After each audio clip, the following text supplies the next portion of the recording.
तो स्टार्ट करते हैं हम अपनी क्लास। आज जो हम पढ़ेंगे वो पढ़ेंगे सैयद वंश और लोधी वंश को। ठीक है, कल जो हमने फिनिश कर दिया था वो था हमारा तुगलक वंश। तो जो आज हमारा टॉपिक है वो है सैयद वंश।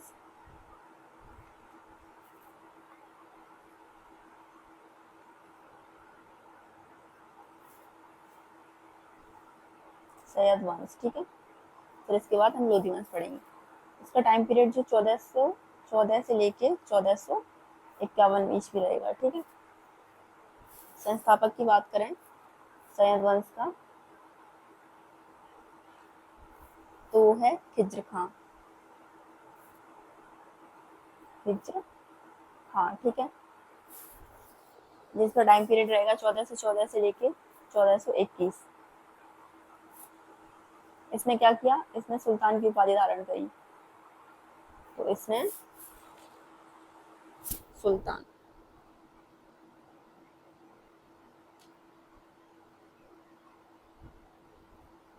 सुल्तान की उपाधि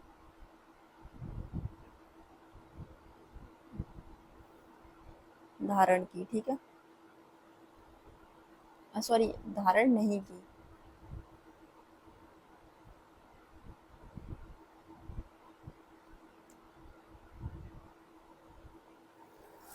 फिर इसके बाद जो अगला शासक होगा, ये पहला हो गया खिज्र खां, दूसरा होता है मुबारक शाह।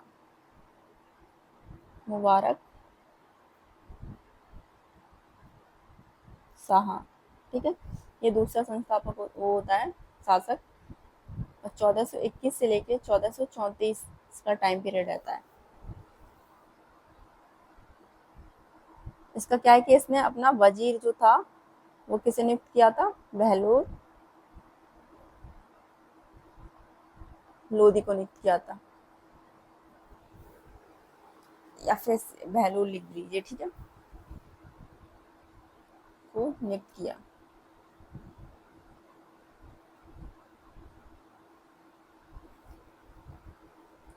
ये जो था वो कौन था, एक अफगानी था।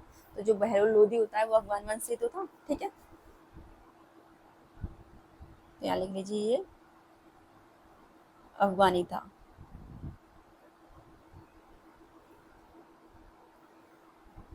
इसने किसकी उपाधि धारण करी थी, तो इसने उपाधि धारण करी थी खाने खाना की।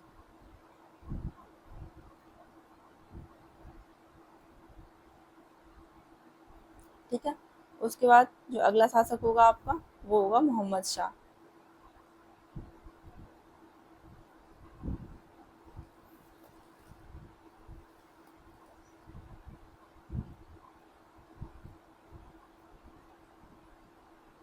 मोहम्मद शाह, ठीक है, इसका टाइम पीरियड 1334 से लेके, सॉरी, 1434 से लेके 1445 रहेगा। ठीक है, अब ये क्या करता है कि इसने बहलोल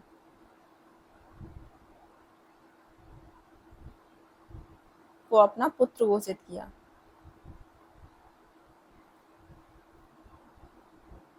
पुत्र घोषित किया, ठीक है।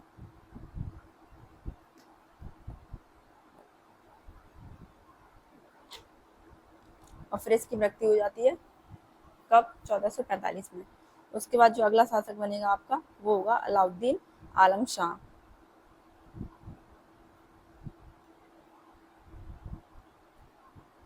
अलाउद्दीन आलम शाह, ठीक है, इसका टाइम पीरियड 45 से लेके 1451 रहेगा। इसने स्वयं अपना शासन बहलोल को समर्पित कर दिया था। ठीक है, तो इसने स्वयं अपना शासन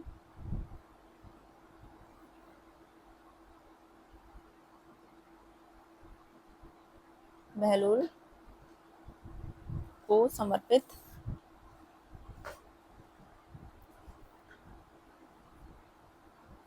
कर दिया। ठीक है, कर दिया। अब यही बहलोल लोधी क्या होगा, लोधी वंश की स्थापना कर देगा। ठीक है, तो यहाँ से स्टार्ट होगा हमारा लोधी वंश। इसका टाइम पीरियड आपका 1451 से लेके 1526 ईस्वी रहेगा। ठीक है, लोधी वंश क्या था, यही भारत का प्रथम अफगान वंश था। ठीक है, प्रथम अफगानी वंश। अब तक अफगानी नहीं आए थे तो ये आ गए। ठीक है, अफगानी वंश कहलाया या कहलाता था। तो संस्थापक कौन होगा लोधी वंश का, तो लोधी वंश का संस्थापक होगा आपका बहलोल लोधी। ठीक है, या फिर इसको यहाँ से देखते हैं। ठीक है,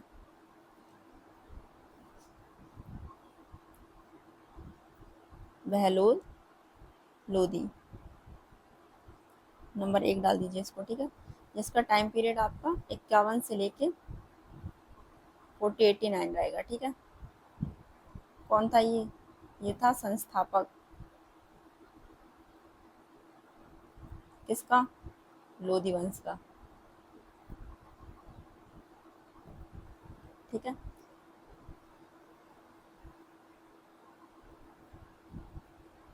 देखो सुल्तान बन गया ये। ठीक है, उसके बाद ये करता है कि अपने नाम के सिक्के चलवाता है, बहलोली सिक्के चलवाए इसने। ठीक है, तो यहाँ पे लिखो कि इसने, अरे क्या हो गया, इसने सुल्तान बनने के बाद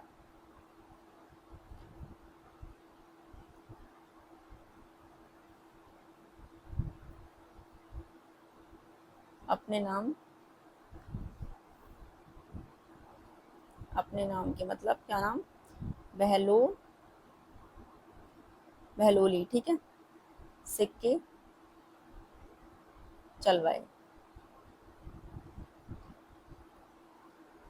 ठीक है, और इसने जौनपुर पर अधिकार करके दिल्ली सल्तनत में उसको मिला लिया था। ठीक है, तो यहाँ लिख लो जौनपुर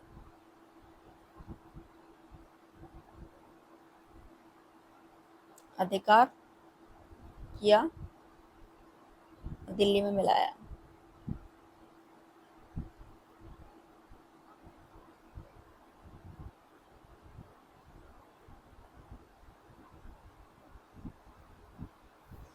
ठीक है,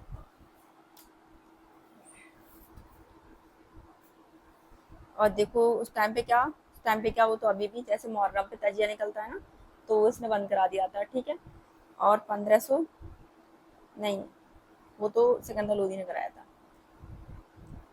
हाँ ठीक है, इसके बाद क्या होगा कि इसका उत्तराधिकारी जो होगा ना, वो इसका पुत्र होगा। ठीक है, तो इसका उत्तराधिकारी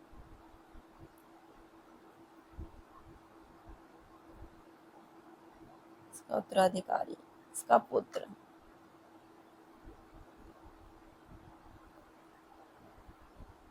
इसका पुत्र हुआ। ठीक है,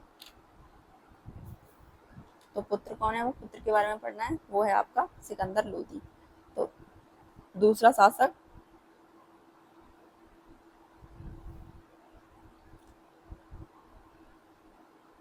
सिकंदर लोदी। ठीक है, सिकंदर लोदी का कार्यकाल देख लीजिए, ये 1489 से लेके 1517 तक रहेगा। ठीक है,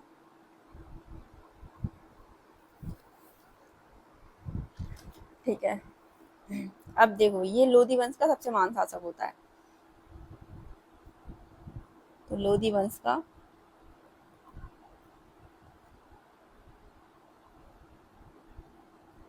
महानतम शासक। ठीक है, लोधी वंश का महानतम शासक हुआ। अब देखो इसी के शासनकाल में, इसका टाइम पीरियड क्या चल रहा है, 1489 चल रहा है ना, तो इसी के शासनकाल में कब 1498 में वास्को डी गामा भारत आता है, जो कि कहाँ से था, ये वास्को डी गामा पुर्तगाल से था। तो 1489 में, या यहाँ पे ऐसे लिखो कि इसी इसी के शासन काल में 1498 में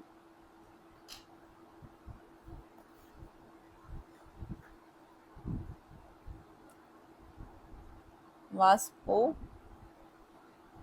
डी गामा, ठीक है, भारत आया, जो कि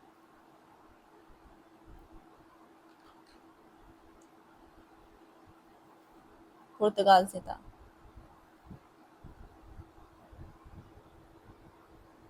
ठीक है, और फिर आगे क्या करता है कि 1504 में ये राजपूत शासकों पर नियंत्रण रखने के लिए यमुना नदी के किनारे आगरा शहर की स्थापना करता है। तो आगरा शहर की स्थापना कब होती है? 1504 में आगरा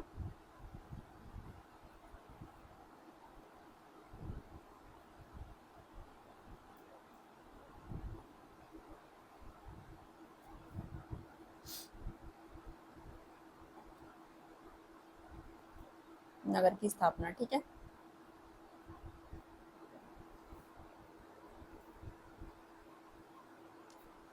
और फिर राजधानी कब बनाता है ये इसको? 1506 में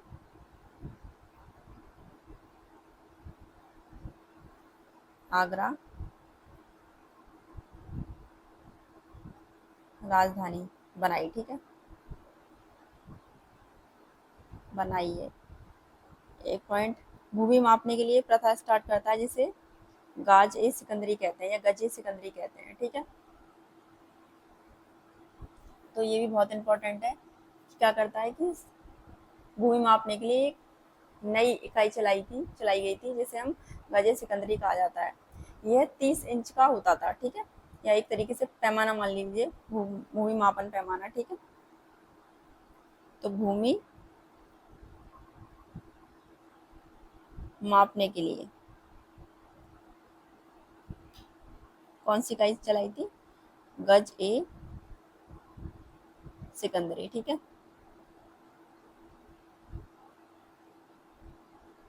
कितने इंच का होता था ये? 30 इंच का।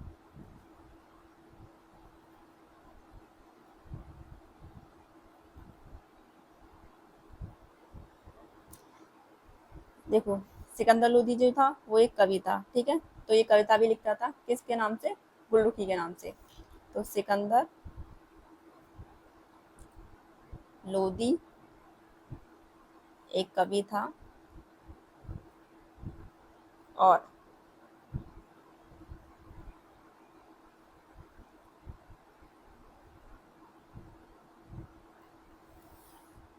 गुल्लुकी के नाम से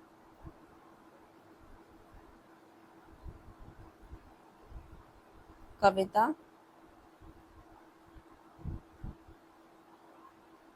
लिखता था। कुतुब मीनार की भी मरम्मत जो है वो ये कराता है, ठीक है। तो ये भी लिख लीजिए, इंपॉर्टेंट है कि कुतुब मीनार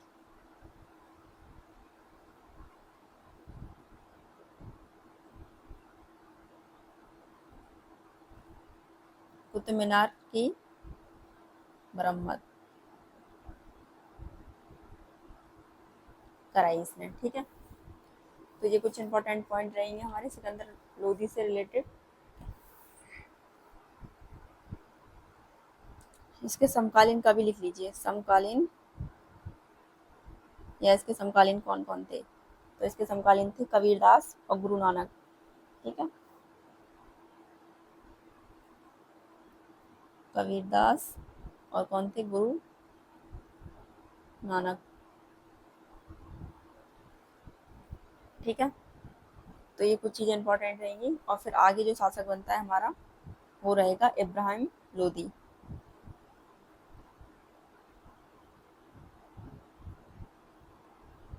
या इस वंश का अंतिम शासक मान लीजिए, ठीक है, अंतिम शासक था ये। तो इब्राहिम लोदी के बारे में क्या इंपॉर्टेंट है? ये खतौली का युद्ध 1557 में राणा सांगा और इब्राहिम के बीच में होता है, ठीक है, जिसमें इब्राहिम की क्या हार होती है। तो पहले तो यही है खतौली का युद्ध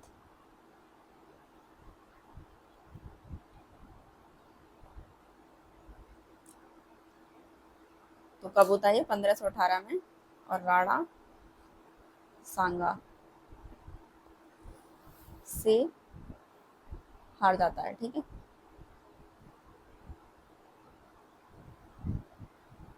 और 1519 में बाबर भारत आता है और इसने मेहरगढ़ के किले पे अधिकार किया, ठीक है। किसने? बाबर ने। दौलत खान लोधी ने बाबर को आमंत्रित किया था दिल्ली पे आक्रमण करने के लिए। तो 1526 में क्या होता है फिर? पानीपत का प्रथम युद्ध होता है, ठीक है।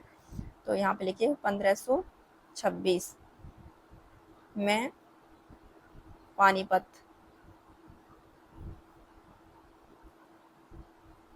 प्रथम युद्ध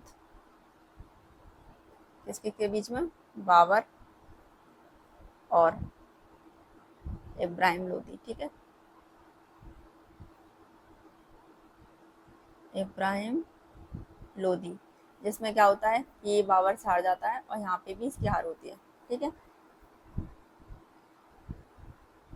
तो कौन जीतता है इस युद्ध में?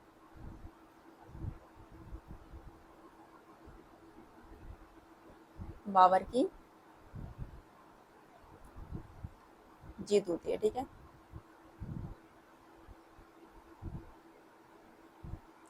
और इस तरीके से क्या होता है कि लोधी वंश फिर खत्म हो जाता है, या लोधी वंश का अंत हो जाता है, ठीक है। इस तरह लोधी वंश का